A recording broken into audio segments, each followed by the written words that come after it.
Algerie. Yes. So today we get to talk about a vessel which, honestly, in Jordan's book, Warship Sutherland, doesn't get much coverage. He mentions it on lots of books, but for a ship which many other historians would rate as one of the most important and interesting cruiser designs of the treaty era, doesn't give it much attention. And honestly, I can understand coming from the emphasis he does. It's what he's talking about. The Algerie really doesn't feature much in terms of the broad stroke of his discussion. But if you have books like Mr. Whitley's book, and a few others, but I like the Whitley version. It was the first one I really read that I really liked about his description of Algerie. You get a different impression. In the year following that in which Dupleix was authorized, a seventh heavy cruiser was programmed, which radically departed from the formula established for the earlier ships. Using experience gained in the designing of ships to very tight treaty limits, the technical department was able to incorporate into the new design some significant advances to produce perhaps one of the best Washington cruisers of any navy. The new ship reverted to quadruple screw machinery, reintroduced exterior belt armor protection, and abandoned the unit machinery principle in the interest of adopting a single funnel to conserve upper deck space. Now, unit machinery is when you have boilers, turbines. So you'd often have multiple funnels. But if you're trying to conserve your ship down, and minimal space means you can have your armor covered, be thicker over the most important things because you don't have to be as long, it's good.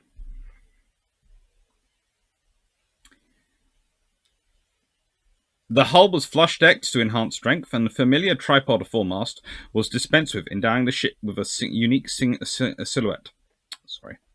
In contrast to Dupleix, whose armor totaled 1,553 tons, this ship incorporated 1,720 tons in the hull, an additional 315 tons in the armament, a total of 2,035 tons. This included a side belt of 110 millimeters, that's 4.33 inches, between 3.75 millimeters and 4.45 meters high, a torpedo bulkhead of 40 to 60 millimeters, that's 1.57 to 2.36 inches, and an armor deck of 80 millimeters, that's 3.14 inches, between the torpedo bulkheads and 30 to 40 millimeters outside of them. There was also an upper deck armor of 22 millimeters, that's 0.86 inches, and 3 armored transverse bulkheads of 70 millimeters, that's 2.75 inches. The turret faces and tops were 100 millimeter, the sides and rear 70 millimeter. The main machinery comprised of 5 indirect boilers working at a slightly increased pressure of 27 kilograms per centimeter squared, and a Raton Bretagne geared turbine installation of 80,000 shaft horsepower. The machinery for the inner shafts was constructed by A.C. Bretagne, while that for the outer shafts was built by Indret. Trials proved particularly successful, 32.93 knots being achieved on 93,230 shaft horsepower on the 2nd of February 1934. The usual 8 8-inch guns, or 250mm guns, in twin turrets was installed, but the secondary armament was increased to 12 100mm, that's 3.93-inch model M11930s in M1931 or 1931 twin mounts. Light AA was made up of the standard 37mm M1925 in 4 single mounts and 16 13.2mm Hotchkiss in M1929 quadruple mountings. Provision was made for aircraft, but unlike the previous class, this ship mounted only one catapult, abaft the funnel, on the port side. No hangar was fitted, 2 seaplanes being stowed on the spar deck, and on the catapult. Initial equipment was the Good Lisieur 810, later supplanted by the 830, and finally by the larger Luan Nupont 130. Yet again, the Brest Navy Yard won the order, the contract being placed in August 1930. The ship was laid down as Algerie on the 19th of March 1931. A good day to be laid down. A very good day to be laid down. Modifications? Well, during a refit between January and March 1937, some alterations were made to the bridge, and the 5mm rangefinder in the main director was replaced by one of the 8mm stereoscopic pattern. A year later, the 37mm were regrouped on the quarterdeck, and the quadruple 13.2mm at the after end of the boat deck were moved. One to the conning tower, and the other to the after end of the quarterdeck. Between November 1938 and the end of the year, Sea Turret received an 8-meter stereo rangefinder in lieu of the 5-meter pattern. Some modifications were made to the AAE control position, and provision was made to take the larger Loire-Newpont 130 aircraft. Next refit between December 1939 and the end of January 1940, the funnel cowl was altered and the 37mm was replaced by 37mm model M1937 twins. 4 more 13.2mm Browning were added in the summer of 1941. A major refit between May and August 1942 saw the main tripod mast removed and replaced by an AA superstructure, on which were mounted 2 twin 37mm, 2 quadruple 13.2mm Hotchkiss, and 2 single 13.2mm Browning. The remainder of the AA outfit was disposed as follows: 2 twin 37mm on the former Admiral's Bridge, 2 quadruple 13.2mm, one each port and starboard forward of the P1 and S1 100 guns, and 1 single 13.2mm abaft P3 and S3 100mm.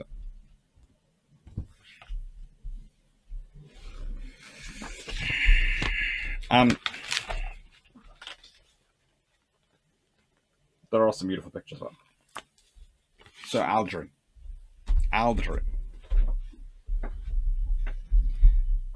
Welding was used instead of riveting, and this reduced weight. Again, it's kind of like the British with the illustrious class aircraft carriers. When they want to save weight, they invest in welding, because welding produces a lighter and, to an extent, in some ways, stronger bond than riveting. The welding at this time, there was still a debate. There was still areas where riveting actually provided a stronger bond for certain circumstances and scenarios. That's because we were still developing welding at this point. Welding it's one of those things to think about today, because welding is so ubiquitous. It's so important to the modern world. But there was a time when welding had to be developed. As I explained to students, yes, you like barbecue sauce, but there was a time before you tasted it that you didn't know if you liked barbecue sauce or not. And there's a time after you taste it where you try barbecue sauce out on various things and you work out whether you like it on those things with those things or not.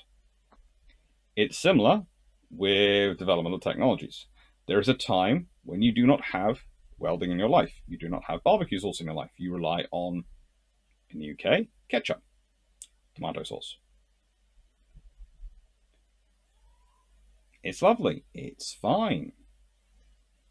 But when you find barbecue sauce, ooh, that's nice, but does it work on everything? Barbecue sauce on ribs, great. Barbecue sauce on sweet and sour chicken, not so good. It's the same with welding, because there's the welding you have, and there's the welding you develop. In the case of the sweet and sour chicken, the battered chicken pieces that you put in it, that you make for sweet and sour chicken, not nice. If they've already got sweet and sour sauce on, not good to mix with barbecue sauce. But if you haven't put a sweet and sour sauce on them, if you're just using barbecue sauce, oh, they're lovely. Especially if made with rice flour. But this is experience. This is what you learn, and it's the same with welding. So this ship not only has the most powerful boilers the French have so far developed, the most efficient engines they've so far developed. Yes, they've grouped them all together in a group system rather than a unit system, but that's to save space and does make sense. So they've sort of gone back, but they're going back to go forward. Again, it's part of the learning process. And yes, they've only got 8-inch guns, and they could have possibly managed to get it up to 9 with 3 triple turrets, which they do then go with in the 6-inch cruisers that they sort of develop after this. So it's part of the evolutionary process. But still, what they have made is a very, very fine ship. And it's representative of so much in terms of French construction. This vessel would not have been possible with the French industrial base and the French production capabilities in 1920. It wouldn't have been anywhere near. Producing a ship of this quality in 1920 would not have been possible. Frankly, if you were standing there in 1920, you probably wouldn't have thought the French could ever have produced a vessel of this quality. And you could have been argued to be right. You could sit there and go, I'll never get it up there. They're just going to have to copy people and, copy turbines and copy this and copy that, because they just can't do it themselves. Their infrastructure has just fallen too far behind. They can't do this. And yet they do. Yes, it's over a decade later. A decade of very, very hard work and a lot of investment. And a lot of painful decisions by the Navy, because honestly, the money given to them by the French government is never a lot. So they're investing and developing this skill and this technology without a lot of support from the government to do it. And it produces Algerie.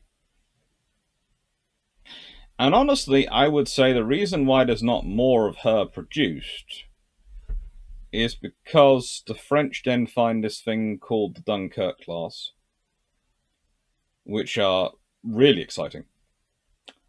And then they have the Ricolus.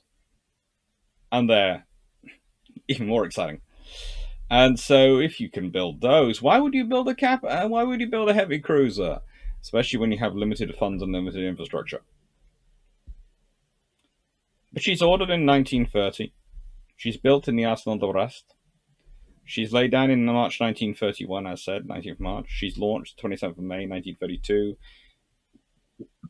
Completed on the 5th of September 1934, but technically commissioned on the 15th of June 1934. Not considered in service till the 19th of October 1934. So if that's confusing you, there's very simple things. She was commissioned upon completion of testing. However, after with the results of testing, they wanted to make changes, so she goes back in for more work. So she's completed technically in the 1st of September 1934. She's finally accepted by the Navy as being in service, despite having been commissioned by this point for a few months, in October 1934. Life makes sense when, you realize that these things are very complicated tools. Now, normally, major ships, of course, in the Marine Nationale at this point were named after famous people.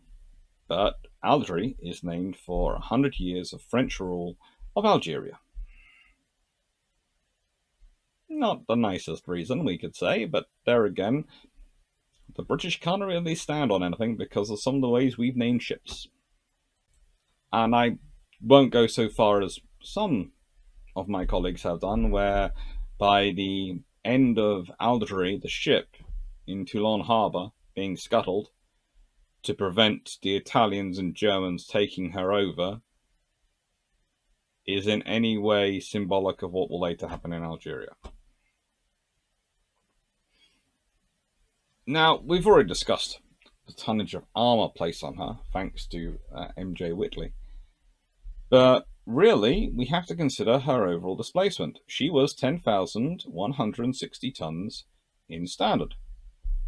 But her normal displacement was 10,950 tons. Her full loaded displacement was 13,677 tons. She's 186.2 meters long overall, but 180 meters in between perpendiculars. How is all this made possible? Well, it's simple, really.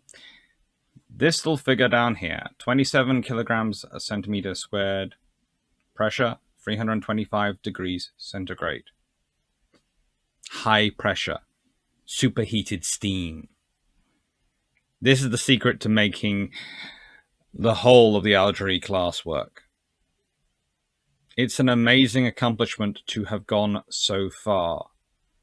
Not just the welding, not just the design of the turbines, but to get to superheated steam and be able to produce it and provide consistent power.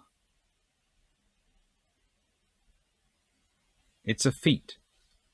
It allows her to do 4,000 nautical miles at 27 knots or 8,000 nautical miles at 15 knots with 3,190 tons of fuel. I wouldn't be surprised if she could carry more than that if she wanted, but we'll leave that to one side. Anyway, unfortunately, despite her unique design, her career is not going to be anywhere near as successful as her design deserves. And the reason it isn't successful as the design deserves is simply because the French could only build one of them.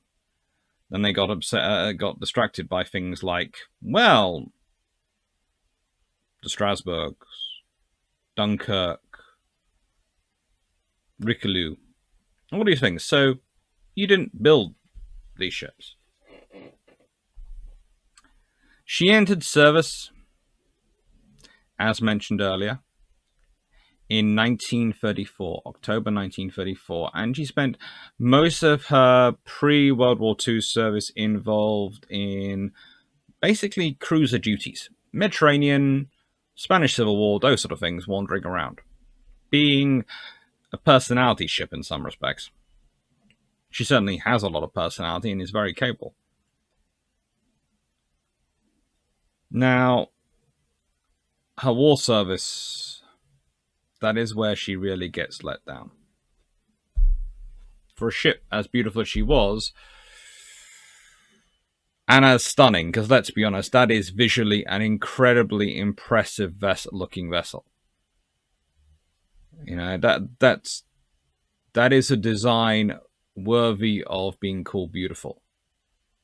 And when you realize the quality of armor, the quality of power, this is the same Navy whose cruisers and other ships I regularly decry as going, what in the name of all things turpentine and holy were you thinking? This is a really good ship, and it had really good crews. It was really hard work. But she starts off World War II as the flagship of the 1st Cruiser Squadron. This included Duplex, Foch, Duquesne, Tourville, and Colbert. And they were working alongside the 5th, 7th, and 9th Contra Torpillo divisions. But soon she was based with Duplex, Strasbourg, the battleship, and HMS Hermes, that wonderful carrier, operating from Dakar in French West Africa, searching for the Grasse Bay. In March 1940, after refitting at Toulon, she accompanied Bretagne to Canada. Bretagne was, of course, taking 3,000 cases of French gold to Canada as Canada was preparing to fight on, no matter what happened. In April, Algerie returned to the Mediterranean, and when Italy declared war on France, she went to shell Genoa. This was almost her last mission before the French surrender. Her last mission would be acting as a convoy escort. After the French armistice, surrender, whatever you wish to call it, Algerie remained with the Vichy fleet based at Toulon. Her only mission during this period was to escort Provence back to Toulon after the battleship had been repaired from its attack during Mers el-Kabir. Her secondary anti-aircraft weaponry was strengthened in 1942, as we discussed, and she's fitted with an early French-built radar. Again, France pushing forward the technology. And in November 1942, the 27th of November, she scuttled at Toulon when the Germans entered the free zone. Demolition charges are set on her.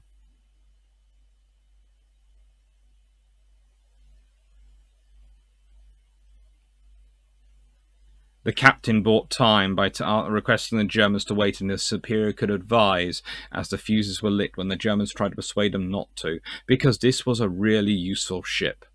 If this ship had been available to the Italians, it would have gone a long way to make up for the losses suffered at Matapan. in terms of providing a balanced cruiser force for their fleet for the Germans. If they could have put this under German flag, its capabilities would have been really problematic and meant the British would have had to spend a lot of time thinking about how they were securing Gibraltar and the Mediterranean against this vessel getting out anywhere or even operating in the Mediterranean.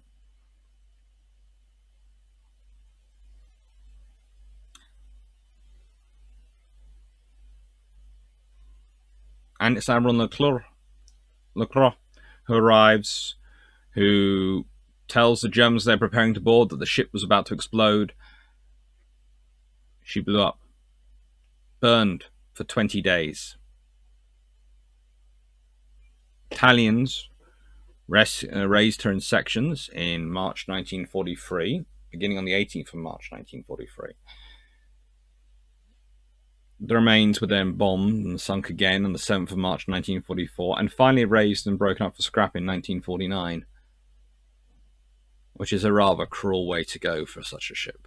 She didn't get to go down fighting. She had to be sacrificed by her crew. Then her grave was desecrated. And then she was mauled again before having her new grave desecrated.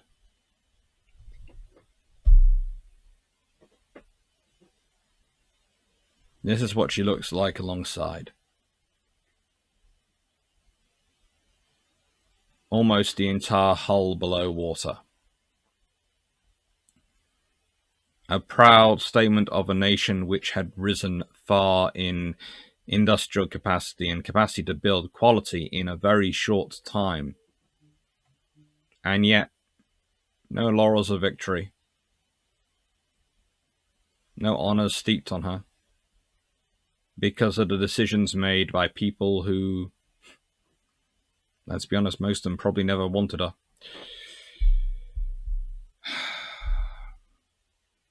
But she was still a ship. She was a powerful vessel, a statement of capability and intent.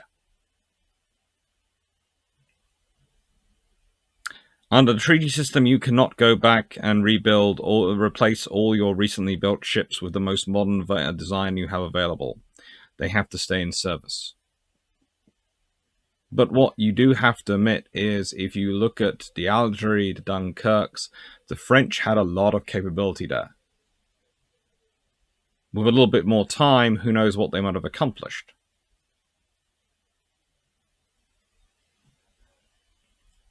Can you use them as an auspice for a small navy? I would say actually they do.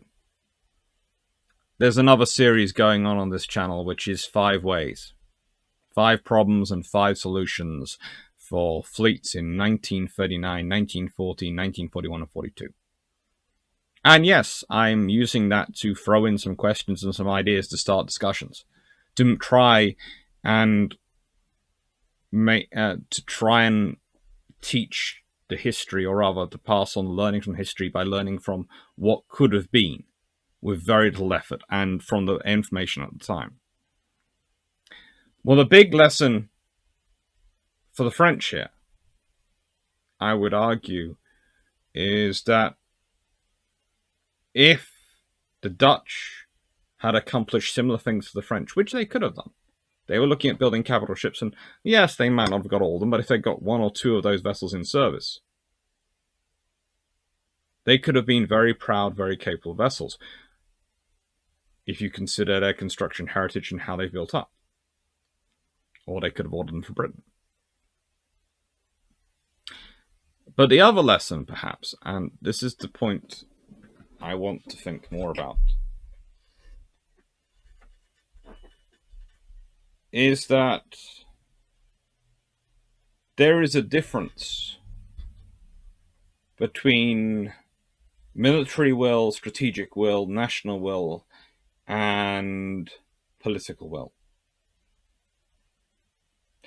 And you need all 4 to be marshaled together and going in the same direction to be able to fight a war. And that can take time. Sometimes you're lucky and you have the North Sea and the English Channel and various other things around you, which give you time to marshal those forces, those wills going into the same direction. or you have the Atlantic or the Pacific. But sometimes you don't. And this is what happens when you don't.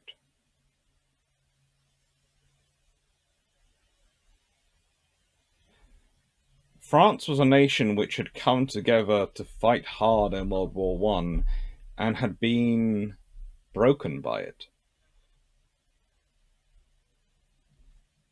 And then the political intrigues, the battles of the interwar years had further seen to it that despite all the will they had, all the ardor, all the strength of character, it was all going in so many different directions, it can never become a cohesive force. And that explains what happens to France. And that explains why, despite building what is probably the best treaty limited and abiding by the treaty limits cruiser of the 1920s and 30s, they and this cruiser do not get the war service in many ways that their efforts deserve. And that, in many ways, the French Navy needed. The French Navy had rebuilt itself. It had, from the legacy of the later Napoleonic period, or from the legacy of Napoleon the Third, Napoleon number 3, and from all the issues they had had in the First World War. They built themselves up. But real life is not like the movies. Just because you've worked hard, put all your efforts and all your duty into something, doesn't mean it's going to work out the way it should do, the way you want it to. Anyway, thank you for watching. Hope you enjoyed. Usually I end these up with a question. And it's going to be a cruiser theme question. But it's a different cruiser theme question.